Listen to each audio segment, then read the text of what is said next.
Unit 4 had the overlying theme of toxins, and we covered Unit 4 by doing chapters 13, 14, 15, and 17. This unit investigated chemical changes by exploring how toxic substances are measured and tracked through their transformations. You studied different classes of toxins and how they interacted differently with the body. You learned about median lethal dosage values and how we can use these to interpret the toxicity of a substance for different individuals based on body mass. This led you through an investigation in how you can count and keep track of the number of atoms a sample has by using the mole, Avogadro's number. In this unit, you also compared physical and chemical changes, chemical reactions, balancing chemical equations, and the relationship to balancing equations to conservation of mass. The unit culminated with investigating how you can calculate how much of a reactant is needed for a reaction or how much of a product will be made in a reaction. We started this investigation of this unit with chapter 13, which was called Toxic Changes. And the very first lesson was just an activity to introduce us to chemical reactions. Just the structure of a chemical reaction, what all the different pieces mean.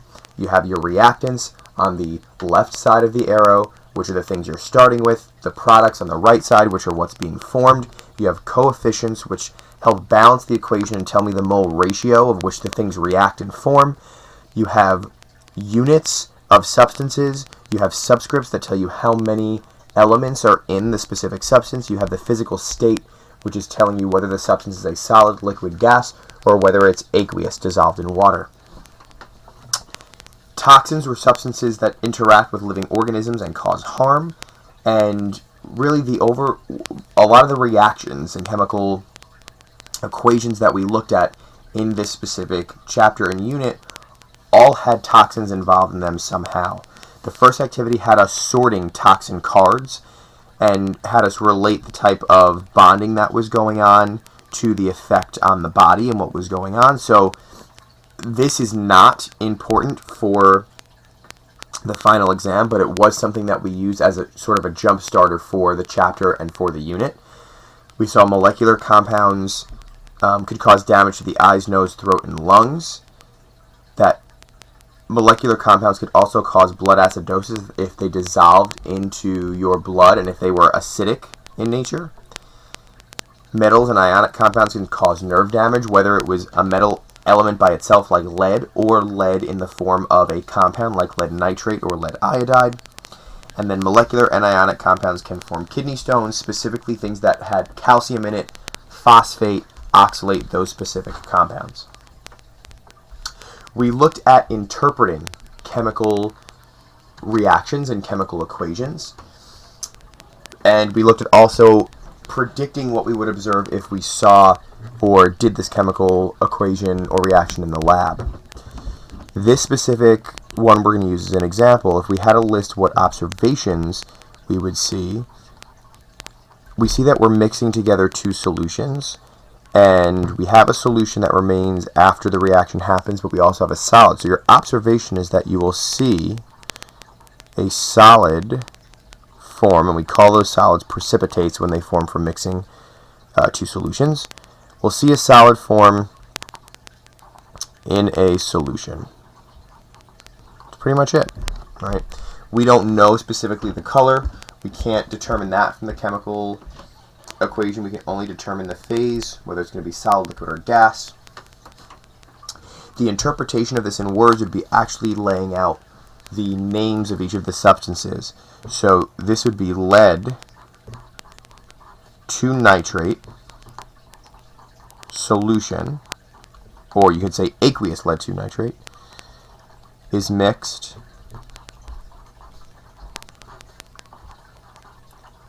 with aqueous sodium iodide to form solid lead 2 iodide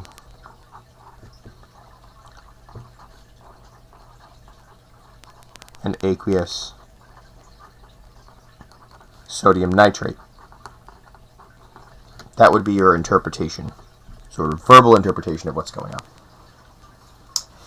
We did some verbal interpretations into chemical equations on writing them out, And then we also took a minute to look at the elements that were the diatomic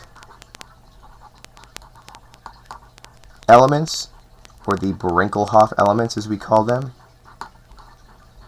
These are the 7 elements that when we write them in a chemical equation, or if they exist by themselves, they exist with another atom like it. They exist in pairs or partners. So bromine is Br2, iodine is I2, N is N2, Cl is Cl2, H2, O2, and F2. Anytime we say that those elements are by themselves, once they're in a compound, for example, chlorine is Cl2 by itself, but sodium chloride, we go back to balancing, and aluminum chloride would be that. So it's only when those specific diatomic elements are by themselves. We then got into the difference between chemical and physical changes. Chemical changes are also known as chemical reactions. Those things are synonymous. We wouldn't call a physical change a reaction. Reaction, by definition, is changing the substance. So for a physical changes do not result in new substances. Chemical changes do result in new substances. And we can see that right away in a chemical equation. For example, water, liquid water changing into ice, we would represent by this chemical equation, H2O liquid turning to H2O solid, and I see that the chemical formula remains the same, only the phase changes. That's an indication of a physical change, when the formula doesn't change. But for something like water changing into hydrogen peroxide,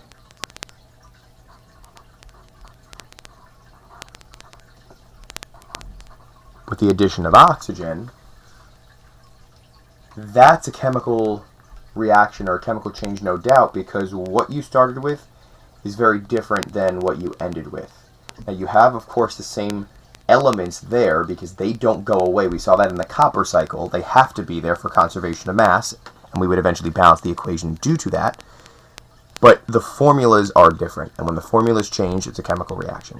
We looked at one special case, which was dissolving.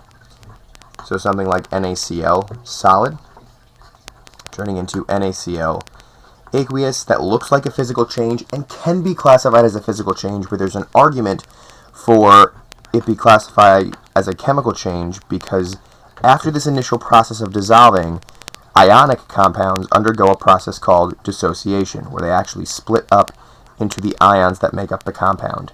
So this is different than this. And one of the pieces of supporting evidence is that the sodium chloride solid does not conduct electricity as a solid, but after you dissolve it in water, it does. So the properties change. That's another indication of a chemical change. Anytime you have properties of a substance changing like that, most likely it's going to be a chemical change. Ionic compounds are the only substances that undergo dissociation like that we saw. Something like molecular compounds like sugar, C6H12O6, that dissolving in water, that's the furthest it goes, just the dissolving step. So this is definitely a physical change. This does not undergo dissociation. There are no ions to be split apart from one another. We looked at conservation of mass again in the context of chemical reactions and chemical changes, as well as physical changes, but we've seen them before. Conservation of mass is saying that whatever you start with in terms of the mass of reactants has to be equal to the mass of the product when all is said and done. Even though the chemical formulas change, even though you may have formed something new, the atoms that you start with can't just disappear. You can't add new atoms, you can't take them away. The most they do is rearrange themselves. And one of the things that we looked at was, we know conservation of mass should be a thing, but there are some times in the lab where we go to prove conservation of mass, and it's hard to because of how we run the reaction. So one example we used was like logs, right? Burning them.